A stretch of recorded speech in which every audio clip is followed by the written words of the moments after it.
How to develop film. Today I'm going to walk you through film development. The first step is to take your film out of your camera after you've made sure it has been rewound. You will need to make sure your film, a developing tank including a canister, a lid, film reel, and funnel are available. You will also need a blackout bag and a can opener. You need to assemble the canister by attaching the film reel to a reel pull, putting that inside the canister, twisting the funnel tight in the canister, lay the film on top of the funnel, and put the lid on. This ensures the film will not see light until it is developed. Your assembled canister goes inside the blackout bag along with your can opener. Zip the bag tight and put your arms into the bag. Once you begin the next process, do not take your arms out of the bag until your film is on the reel, or the light could damage your film. You need to open the canister and disassemble it, then take your can opener and pop the lid of the film. You then need to reel the film on the reel. Once this is complete, you can reassemble the canister and put the lid back on the canister. I recommend practicing with blank film first because it can be a bit tricky at first.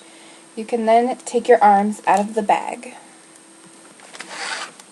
Check your developing times on a table before you begin development, as film times vary by brand. The developing time I am using for this particular film is 10 minutes.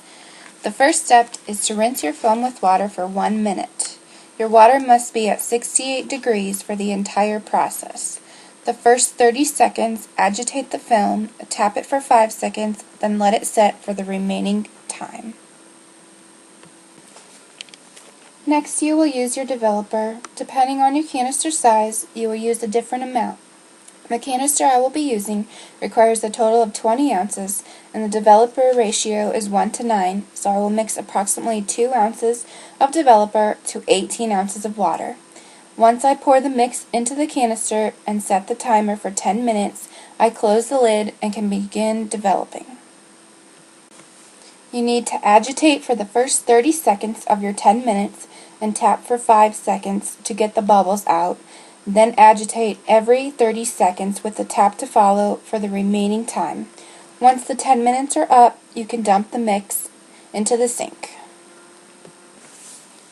After the 10 minutes are up and you've dumped the developer into the sink, you need to rinse your canister 5 times full of water and then dump the water into the sink. After the water has been dumped, you can start the fixer. You need to hypo check your fixer first to make sure it's still a good fixer. If the hypo fix turns cloudy, you need to make new fixer. Once you've tested the fixer, pour it up to the top of your funnel and close the lid.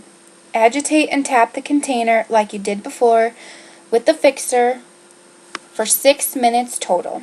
Once the time is up, you can pour the fixer back into the container. After your fixer has been dumped, you can place your canister under your 68-degree running water for 10 minutes. After 10 minutes, put 2 to 3 drops of photo flow into the canister full of water for 1 minute. After 1 minute, you can dump the water and take the funnel out of the canister and gently take your newly developed film off the reel to let the film dry. Once your film is dry, you can cut it into strips and create a contact sheet like this one. You finally have your developed film and can start printing with an enlarger like this one, but that's for another day. Thanks for watching How to Develop Film.